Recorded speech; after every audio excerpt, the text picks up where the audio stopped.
1 year ago, thousands of people around the world spent one weekend building robots they've never built before. This is what they made and where they are now. Hi, I'm Nikodem from Hugging Face. Exactly 1 year ago, the LeRobot Worldwide Hackathon brought together thousands of builders across dozens of cities, all using the same open source robotic stack, all racing the same 48-hour clock.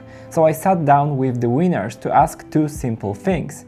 What did you build and what happened next? Turns out for a lot of them, that weekend changed things. For many people, this was their very first robot. I always wanted to get into robotics, but it was difficult before LeRobot, because LeRobot was already a ready-made stack to start doing everything. A few months before, I saw a YouTube podcast which was talking about how the robot is awesome. 30 minutes after, I bought the robot, and in the next weekend, I built it. LeRobot was my first hackathon. After that, I did 9 other hackathons and I won 6 out of it.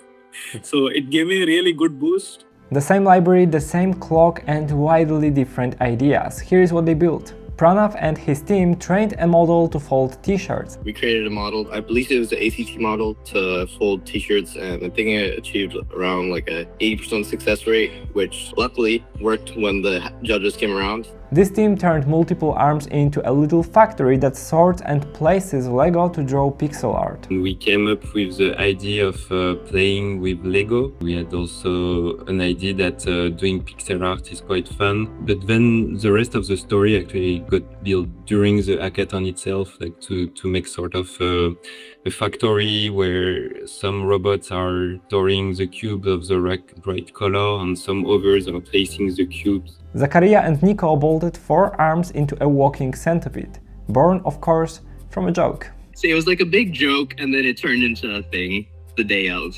Darko's team made a robot arm you could control with your phone, and later their work got integrated into the LeRobot library. At the end, this teleoperation device got integrated to LeRobot, so we are very happy about it. Masoto's team taught an arm to hand a dish to a person and take one back, all from a single small VLA policy and a text instruction.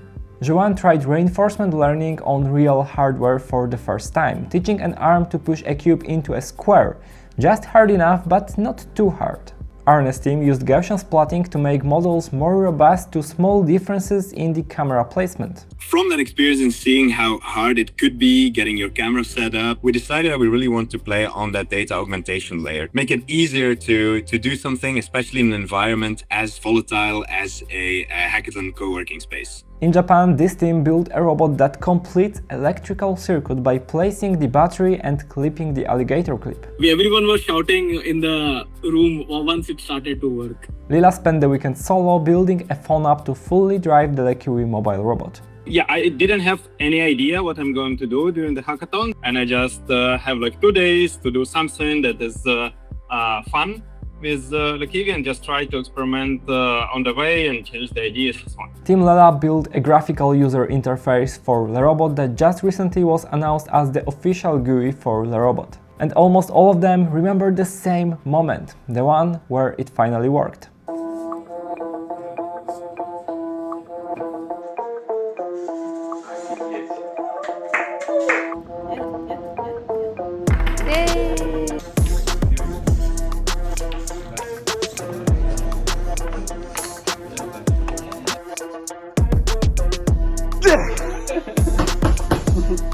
Okay, and here's the part I really wanted to know. 1 year later, what did that weekend lead to? Actually, after the hackathon, I dived even further into the robotics side of things. I've recently been working on more of agentic orchestration with the robots. I have my own YouTube channel where I talk about some technical details about different robotics projects, robotics models, and so on. LeRobot was my first hands-on experience with VLAs. It just clicked, and I had a habit where I look at the Discord channel every day.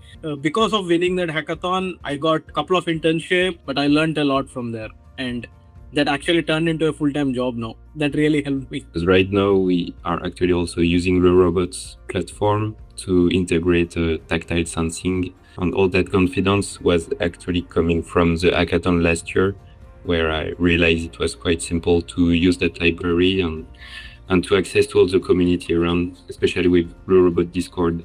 For me, before LeRobot, there was no specific format. And with LeRobot, I believe that this is something that just happened now. It's really easy to share data and to share data sets and also share models. And I believe it has been quite a game changer for me, actually, on my own research. I am so writing the self-publishing book regarding the robots. So making this little guy, which is supposed to be like a little wallflower, essentially. We call him Walnut. Since then, we have actually purchased a Unitree G1 robot as well, and a lot of our effort has gone there. So very happy to see that LeRobot also supports the Unitree G1. And now you are thinking, that's cool, but I never joined the hackathon, I am nervous and I have no idea what to do. No worries, most of the participants felt the same way. So I asked for some advice. Just jump into it if you are really interested. Just having, the motivation is enough. When I joined, I really did not know how to use LeRobot at that point of time, but it was pretty straightforward. Don't be afraid, just go ahead and enjoy the hackathon. Don't think too much about it. That's a really great experience. My favorite things about hackathons is at the end of it, even if I didn't place, I always come out of it having learned exponentially more than were I to just sit in front of a computer and go through a course. Making the first step is the hardest, but it's so rewarding once you do it. I think there's only one way to get good at robotics, and it's to actually work with robotics. There's a lot of fields where you can read about it, watch and implement examples, but robotics feels like those things that are where it's still necessary to actually get your hands dirty, to try, to fail, to try again.